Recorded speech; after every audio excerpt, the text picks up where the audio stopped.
Sejam muito bem-vindas a mais um episódio deste podcast, é o Pod Imobiliar. O Pod Imobiliar foi criado para você que quer comprar, vender, alugar, lucrar, regularizar, enfim, ter tranquilidade e segurança nas suas negociações imobiliárias. E não só isso, a gente também tem falado sobre sucessão patrimonial, sobre leis. Então, muita coisa boa acontecendo por aqui. Então, já nos siga. Se você não estiver nos seguindo, já nos siga lá no YouTube. Pode Imobiliar, nas nossas redes sociais também, porque vem muita coisa boa. Aproveite, não esqueça de deixar a sua curtida e as suas dúvidas. Qual é o seu desafio hoje em relação ao seu patrimônio? Qual é o seu desejo? O que você quer conquistar e o que te falta? Qual a informação que te falta? Porque nós vamos trazer isso para você. Se você gostou do que você vai assistir hoje e nos episódios anteriores, lembre de compartilhar isso, porque também pode ser útil para alguém. E hoje nós estamos aqui com um convidado muito especial, um grande parceiro de negócios, um advogado brilhante que tem nos auxiliado em tantas atividades no escritório e com uma trajetória aí bastante grande de atuação. E hoje a gente vai entender um pouquinho da trajetória dele e como as questões que ele viveu, ele pode também trazer dicas para você e necessidades que talvez você não saiba que existe aí. Então, aproveite.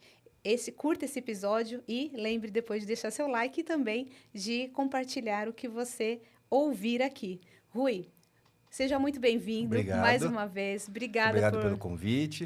Eu que Sempre um agradeço. prazer estar aqui com vocês, meus parceiros de longa data. São parceiros de longa data. Exatamente. Da semana e dos finais de semana. Da semana e do final de semana. E do meu amigo Marco, desde que ele estava no cartório, um pouco antes, um pouco depois do hospital. Pois é, ele contou aqui pra gente num episódio, você deve ter assistido, Assisti. que ele nasceu no cartório. Eu falei, opa, explica isso direito, porque de repente já imaginaram, quem é mais lúdico como eu, já imaginou aquela cena da mãe dando à luz dentro do cartório, aquelas coisas assim, não foi isso, Não foi, né? foi quase isso. Mas depois que ele nasceu no hospital e voltou para o cartório e foi para a escola, a partir daí eu o conheço desde então. Pois é, muito bom, muito legal. E a gente conhece um pouquinho da trajetória, mas eu quero que você se apresente para o pessoal, conta um pouquinho quem é o Rui profissional e quem é o Rui na vida pessoal e o porquê que você hoje está, inclusive, migrando um pouquinho aí para a área imobiliária, enfim, conta um pouquinho na verdade, eu já estou na área imobiliária praticamente desde o primeiro escritório. Então, eu nasci numa família, meu pai foi o primeiro que se formou, por parte dos irmãos dele. Ele se formou em Direito, depois de já trabalhar na Força Pública. Aí ele foi PM, quando ela foi incorporada, ele se formou em Direito e virou delegado federal. Então, eu nasci num ambiente em que já se falava em leis, né, na justiça, e no bem-estar da população. E minha mãe também era uma pessoa muito preocupada com o próximo, muito preocupada em que os filhos tivessem empatia. E, naturalmente, esse caminho foi me levando para o direito, né? Que é uma coisa de propósito mesmo, propósito de ajudar as pessoas, de se sentir feliz em ajudar as pessoas. E assim começou a minha trajetória. Houve ali, obviamente, aquele período rebelde, que você, não quero fazer direito, saí do colegial, fiz um pouquinho de administração, mas as aulas que eu assisti de administração era direito e história. São as coisas que eu gosto. Então, eu vou falar, quer saber, não adianta fugir do seu destino. Seu chamado. Do seu chamado. Aí eu fui fazer direito e estagiava num escritório tributário, mas, claro, quando você é estagiário, você faz guias. Hoje pode ser diferente. Você faz guias e as coisas de menor complexidade.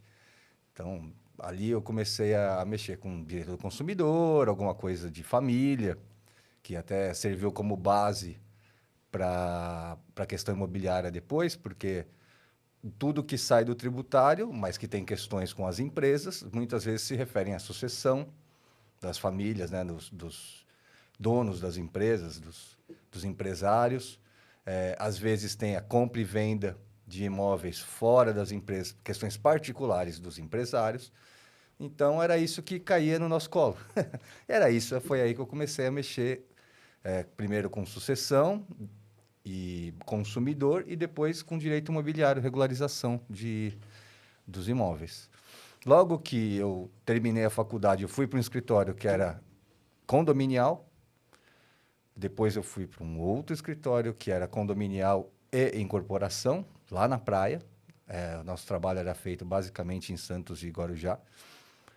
E a partir daí não parei. Condominial, imobiliário. Condominial, imobiliário. E fui me apaixonando pela matéria. A gente tem falado bastante no escritório, nos nossos encontros, sobre as questões que... aí, trazendo uma explicação, talvez, para quem está nos ouvindo, a gente tem duas dinâmicas para fazer justiça, vamos dizer assim. Sim. A gente tem a parte que a gente chama de judicial, que é o que você está trazendo bastante, que, basicamente, gente, é aquilo, trazendo para o leigo, é aquilo que precisa do juiz, é aquilo que corre perante o judiciário e que a gente tem um juiz ali em atuação. E a gente tem o que a gente chama hoje de extrajurídico, extrajudicial, que é aquilo que acontece fora desse trâmite, mas que também respeita as leis. E hoje a gente sabe que muita coisa é possível fazer em cartório. A gente tem trazido também isso. Coisas que você mesmo deve ter, na sua trajetória, visto, né? Coisas que não se fazia... Não se fazia divórcio, não se fazia inventário. Uso capião, não se fazia uso capião, não se fazia adjudicação compulsória. Essas dinâmicas eram todas decididas por um juiz, num cartório, papel, processos intermináveis. Intermináveis. Muitas vezes. E com o advento da tecnologia, a sociedade foi evoluindo, a justiça, eu falo com pesar, porque sempre atuei na justiça, mas a justiça hoje ela é cara, ela é demorada, e muitas vezes ela não traz a melhor solução, né? Para casos concretos, principalmente com relação à sucessão patrimonial. Neste episódio que eu assisti, vocês falaram de divórcio. Então, muitas vezes, deixar tudo na mão de um juiz é o pior caminho, é o mais demorado, o mais caro e o pior caminho que você pode tomar da sua... Mas, às vezes, é necessário. Sim. Quando não se há nenhum tipo de acordo, é necessário.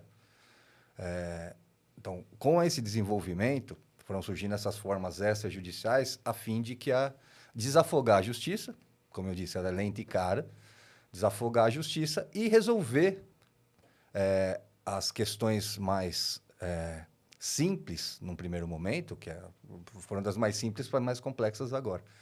Mais simples, num primeiro momento, a fim de dar a justiça ao cidadão, que é dar a jurisdição ao cidadão. O principal objetivo da justiça é a pacificação da sociedade através da aplicação das leis e da composição.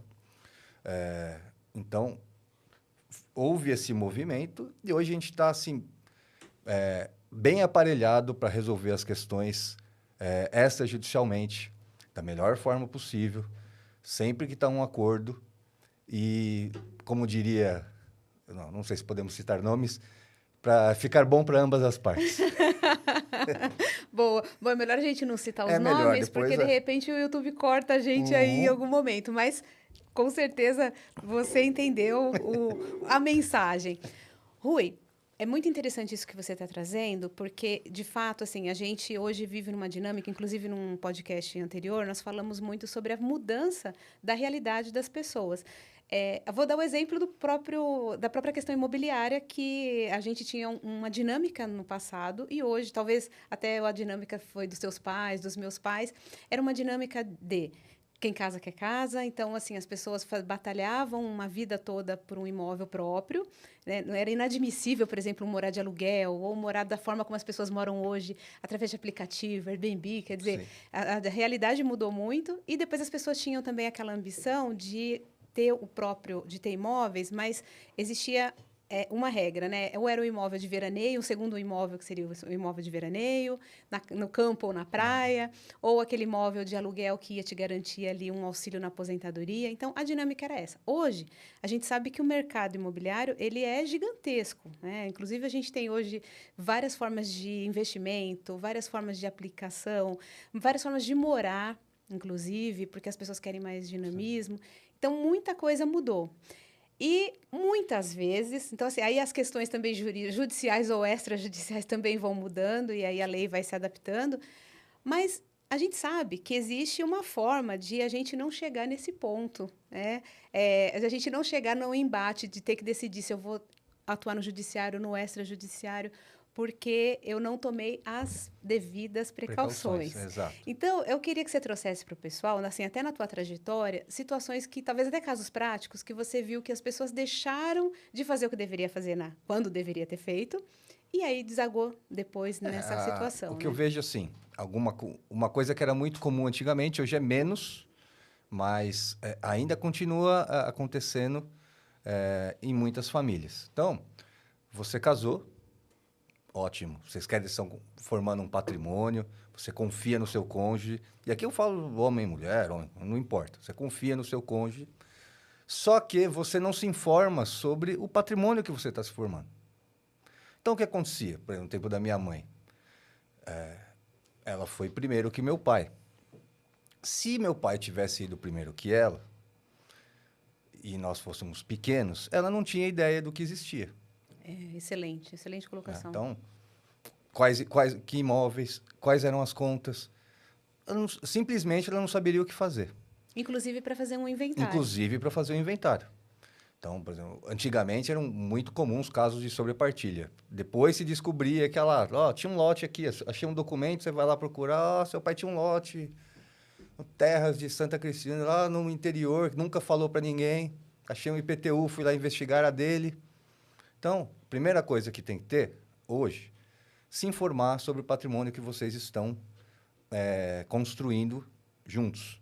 Ou, se é do seu pai, se já não existe, seu pai já, ou sua mãe já tem uma certa idade, você sabe que daqui a pouco você vai ter que fazer um inventário. Nem vou entrar na questão do planejamento nesse momento, mas se informe o que existe, o que não existe, porque a gente pode cair na situação de, como todo mundo está sujeito a algum acidente. Então, claro, constrói uma vida, vocês têm planos para o futuro. Acontece um problema. Com os dois, às vezes. Mas vamos lá, aconteceu com um. E aí? O que eu faço? O imóvel está financiado, ou não sei o que é meu, tudo eu recebo meu salário, ponho lá, não sei o que tem. O que eu faço agora para fazer o inventário? Né? Então, primeira dica, informe-se, discutam sobre isso. Tem filhos? Pô, vamos deixar em algum lugar com alguém de confiança. Aqui, ó, a gente tem isso. Se acontecer uma coisa com nós dois, pegamos aqui um carro, acontecer um problema, tá aqui, ó. Isso aqui é o nosso patrimônio para o nosso filho. Então, o planejamento, o olhar para o futuro é a primeira coisa que você tem que fazer. Né? E aí, a partir daí, obviamente, vamos pensar aqui em casos práticos. Aqui tem muita coisa de divórcio que não vale a pena, mas vou falar um caso prático sobre questão de documentação. Os dois herdeiros, nesse caso eu atuei pelos compradores. Então, dois herdeiros procuraram uma imobiliária que não tinha assessoria jurídica. Essa imobiliária, então, colocou lá o imóvel para vender. Os meus clientes foram lá e se interessaram pelo imóvel. Perfeito, perfeito.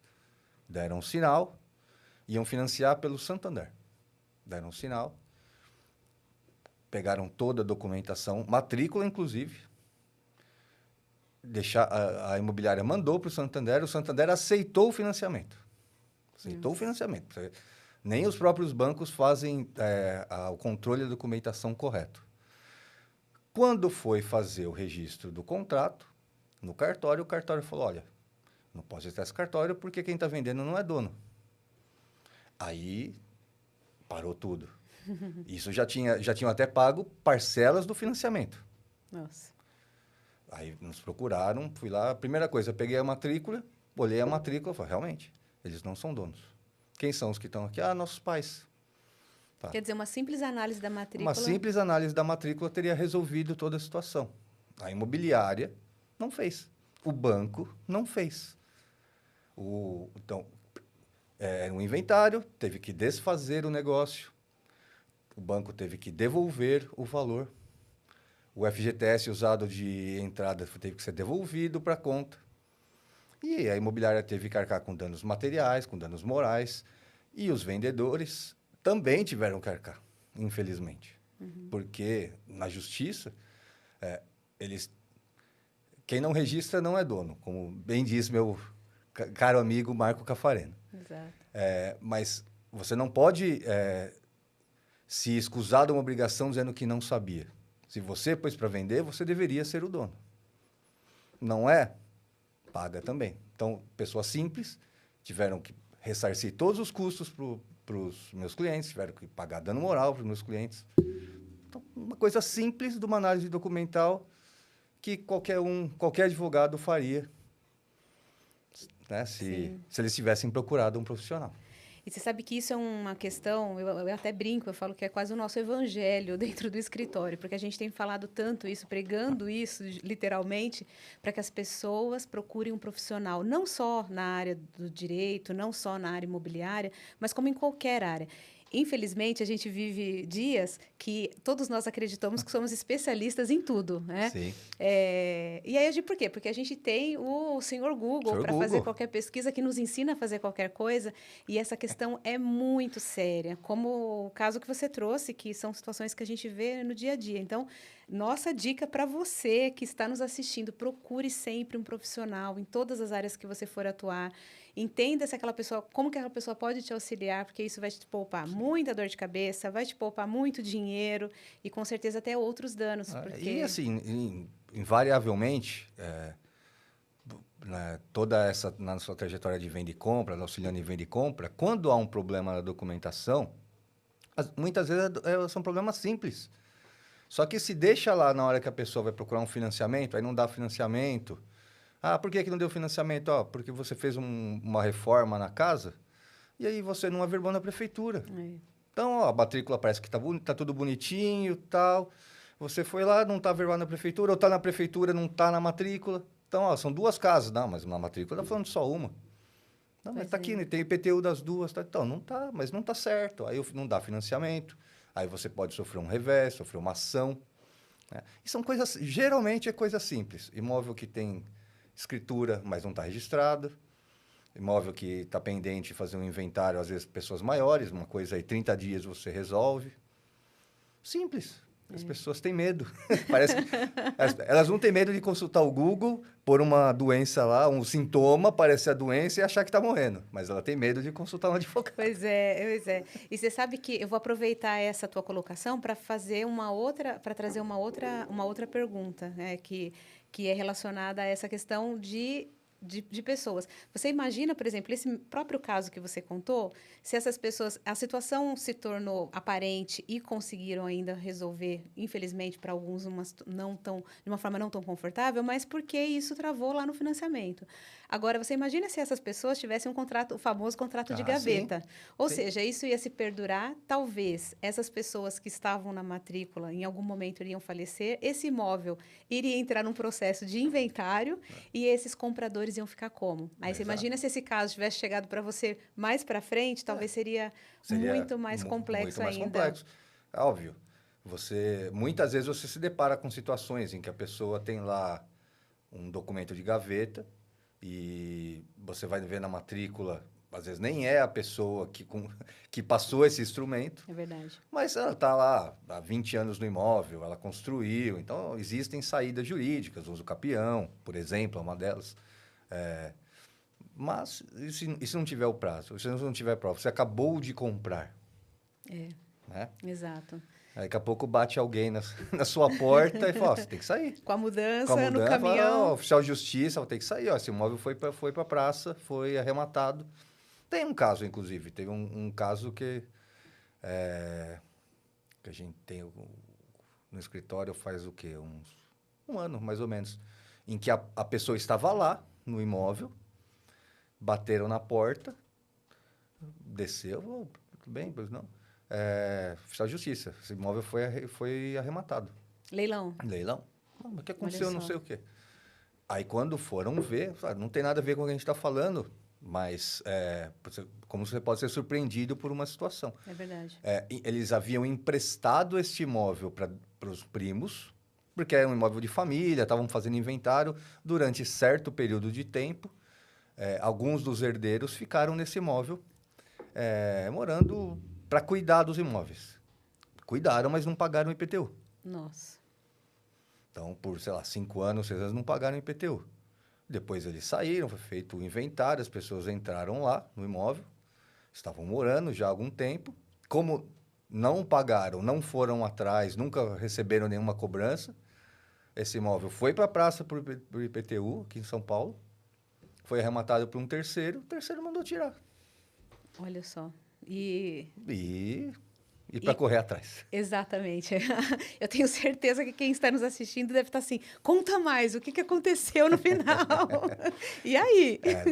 O final ainda está por vir, porque aí a justiça, então, a justiça demora. Próximo capítulo. Exatamente. Daqui a uns 10 capítulos, quem sabe a gente Se você ficou curioso, se você ficou curiosa, mande depois pra gente aqui, que quando sair essa solução, se ainda estivermos nesse plano, a gente conta, né, Rui? É muito bom. Assim, tem várias situações que a gente pode atuar e várias situações que a gente pode auxiliar quem quer vender, quem quer comprar, quem tem um imóvel, quem é herdeiro. E é sempre importante você procurar um especialista. Sempre. Você sabe que você trouxe uma palavra, um assunto que muita gente também tem nos procurado, porque como a gente falou, hoje a dinâmica dos imóveis é de muita gente que quer investir em imóveis, que via de regra é um bom negócio. A gente está com um mercado super aquecido, um boom imobiliário aí gigantesco, e muita gente tem nos perguntado sobre leilão, se vale a pena leilão. E aí, qual é a sua dica para quem hoje imagina investir em leilão? Porque você já trouxe uma pequena palhinha aí, né? Não, então, eu peguei leilões que eram feitos na escada do fórum ainda. Ali, com as pessoas brigando por...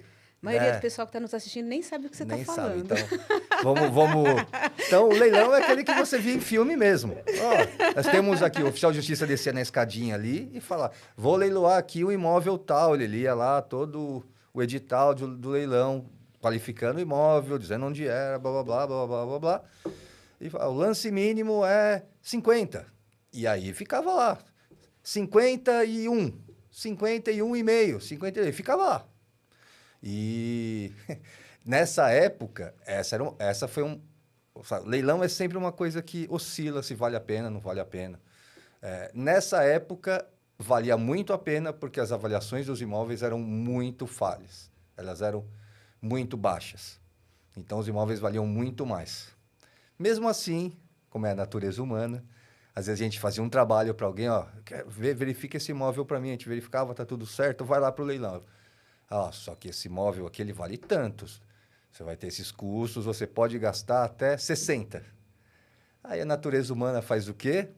Quando a pessoa é competitiva, um começa a falar de lá, o outro começa a focar de cá e esquece o imóvel. Parece que é uma competição entre as pessoas. Aí eles falam, 59, 59,5, 60. Já deu. 61. E aí ele ia até ganhar. O céu é o limite. O céu é o limite. Então, assim, a primeira dica é, veja o seu orçamento, veja quanto vale o imóvel, veja quanto você vai gastar, porque às vezes tem um inquilino, uma pessoa, você tem que retirar, às vezes tem alguma documentação, às vezes dali vai sair alguma coisa que você ainda tenha que pagar. Veja qual é o valor real do imóvel, se a avaliação está certa. Então, faça o seu orçamento e mantenha-se nele. Quer ganhar com leilão? Faça isso. Não vai entrar no... Se bem que hoje o pregão eletrônico não existe mais isso. Uhum. Né? De ficar dando lance aberto, quase não existe. É tudo, você deixa o seu lance lá, mas sempre faça com a base econômica. Faça as contas, veja se vale, e aí você dá o seu lance. Nunca vá pelo entusiasmo, a não ser que seja, sei lá, para uso próprio, a casa que eu sempre quis. Sim, é verdade. Excelente. É saber qual é o seu objetivo com aquele negócio. Qual é o seu objetivo e quanto você pode gastar, o que você quer lucrar. Porque, tudo bem, você vai comprar, depois vão ter impostos, você vai vender, o lucro vai compensar. Então, você tem que ver, às vezes tem que reformar, às vezes não. Exato. Bom, então, resumindo, procure sempre um profissional que possa te auxiliar. Duas pontas você não pode esquecer. A sua ponta financeira e a ponta do imóvel. Como é que tá? Tem gente, não tem gente? Como é que tá a situação do bem? Tem fotos? Eu posso ver? Posso visitar? Muitas vezes você pode visitar. Principalmente se estiver desocupado. Vá lá, veja, passa na frente. Não dá, vou ter que reformar tudo. Já sai do meu orçamento. Então, você tem que saber onde você está entrando. Mas feito isso, é um bom negócio. Hoje voltou a ser um bom negócio. E você sabe que isso também nos remete a uma coisa que, infelizmente, ainda é muito comum. E a gente trouxe, inclusive, num podcast anterior, a gente comentou sobre situações de pessoas que compram em planta imóveis ou compram de situações, por exemplo, eu comprei da imobiliária, comprei com intermediação da imobiliária. A gente é um povo muito crédulo. A gente acredita muito, a gente tem muito boa fé, eu vejo assim. Ou inocência, não sei.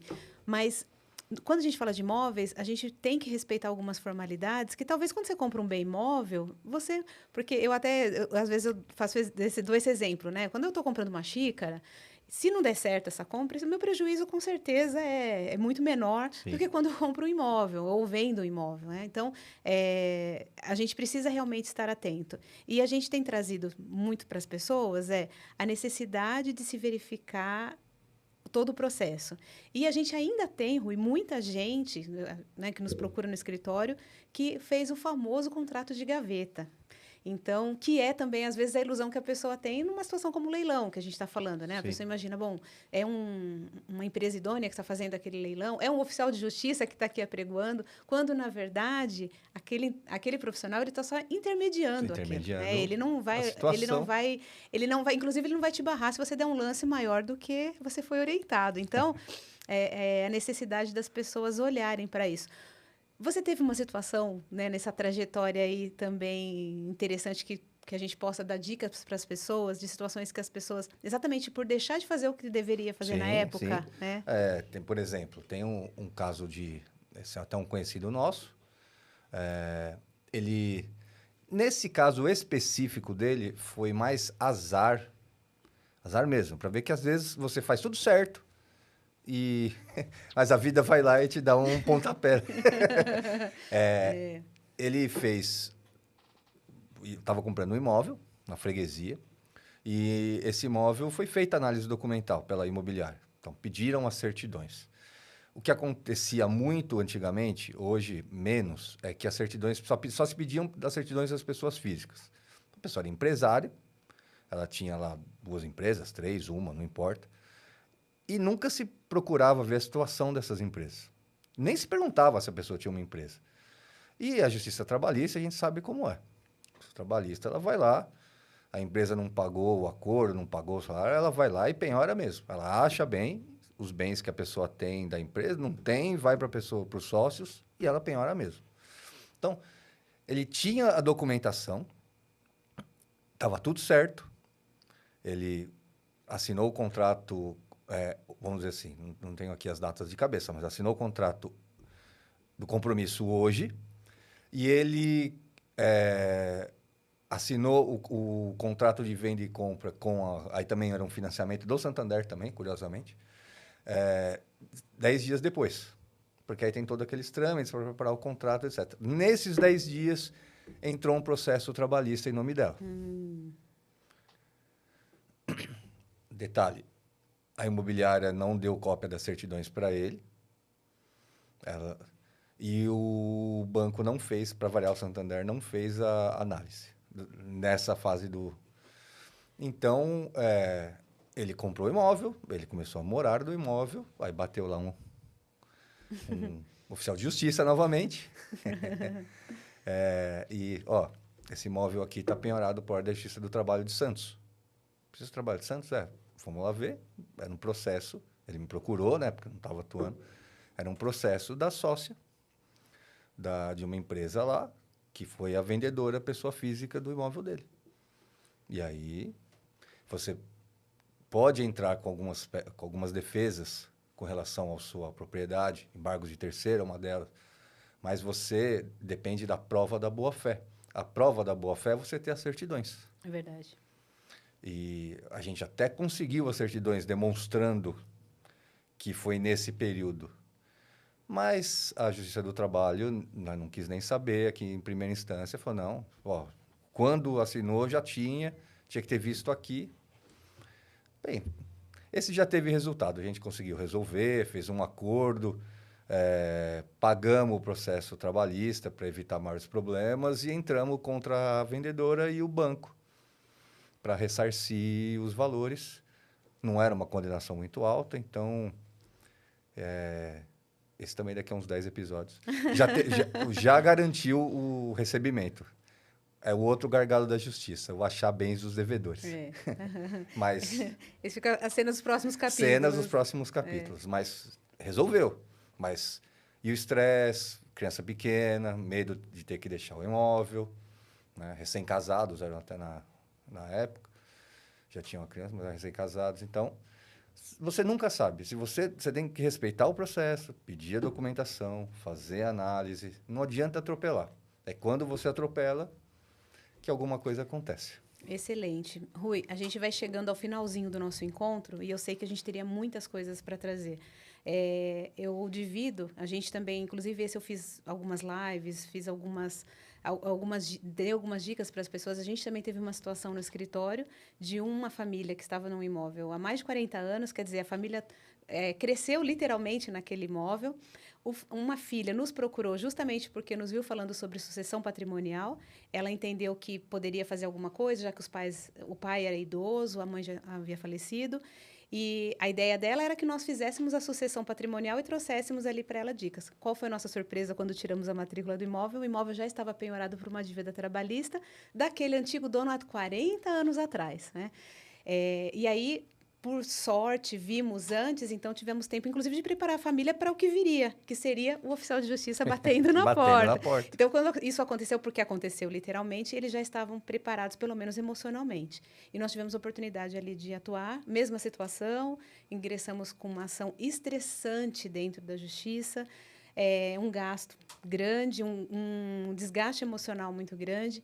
Então, a gente usa esses exemplos para trazer para as pessoas o que a gente tem falado realmente, que fique atento, verifique as formalidades que precisam acontecer dentro do seu patrimônio em geral, mas principalmente do seu patrimônio imóvel, porque senão em algum momento as situações virão, né? Sim. A gente fala no escritório, né? Pessoas falecem, pessoas divorciam, pessoas casam de novo, têm filhos. Então, assim, a dinâmica da vida das pessoas muda muito. Então, a gente precisa realmente regularizar e ter tudo documentado para que a gente não tenha essas surpresas, né? Bom, uma dica final, talvez, ou uma palavra final aí para as pessoas que estão nos assistindo. Bem, como teremos outros capítulos, o que eu posso dizer aliás, a gente já bateu nisso na sua conversa inteira, né? Os imóveis, né? Essa dinâmica de quem casa quer casa vem mudando. Mas as pessoas ainda têm isso na cabeça. Quero ter minha casa, meu sossego, minha casinha para voltar no trabalho. Quando eu me aposentar, quero ficar lá. Então, procura um profissional, veja a questão documental, faça do seu sonho, que o seu sonho não se transforme num pesadelo, nem para você e nem para sua família depois.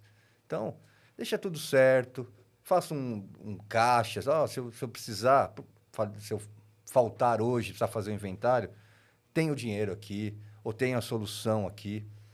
Porque é isso. Não faça o seu sonho da casa própria virar um pesadelo para você ou para sua família. Excelente, perfeito. Rui, mais uma vez, muito obrigada por estar conosco, obrigada pelas dicas valiosas.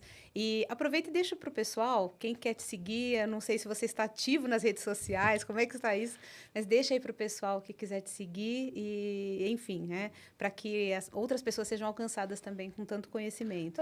Bem, na verdade, eu me mudei agora para o interior, agora não, faz um tempinho. E até estou tratando da outra ponta do que a gente estava falando ali, sobre sonhos, propósitos. Então, eu sempre atuei aqui. Como dizem os tributaristas, dizem que o contador cria o problema, o advogado resolve. E a gente fala que o corretor causa o problema e a gente resolve. Então, agora estou me formando no curso de TTI, estou preparando uma carreira também na parte de corretagem, para unir esses pontos. Porque, como a gente falou de propósito no início, a questão de ajudar as pessoas, só chega para mim a parte de resolver os problemas das pessoas. Apagar o incêndio. Apagar o incêndio. É legal você ver o sonho, ver o que a pessoa... o que ela quer realmente, o que ela quer fazer, o que ela quer comprar, e depois ver isso realizado. Né? Excelente. Então, eu estou terminando estruturar essa questão. Mas vocês podem... Eu tenho meu Instagram, Rui Chaves. É fácil de achar. Com esses cabelos platinados agora. Já foram pretos, agora não são mais. É fácil de me encontrar. E breve teremos a questão das redes sociais e alguma coisa mais profissional. Muito bom, muito bom. Então, mais uma vez, muito obrigada. Eu que agradeço. E você que está nos assistindo, acompanhe esse podcast, Pode Imobiliar, porque tem muita coisa boa, muitas dicas importantes para você que quer comprar, quer vender, quer alugar, quer ter garantia e segurança com o seu imóvel, você que quer investir. É muito importante que você saiba o passo a passo para que você possa realmente gozar dessa tranquilidade. Então, mais uma vez, Rui, muito obrigada. Eu que agradeço. E nós nos encontramos nos próximos podcasts com as próximas dicas. Pessoal, Combinado. Obrigada e até a próxima. Obrigado, boa tarde.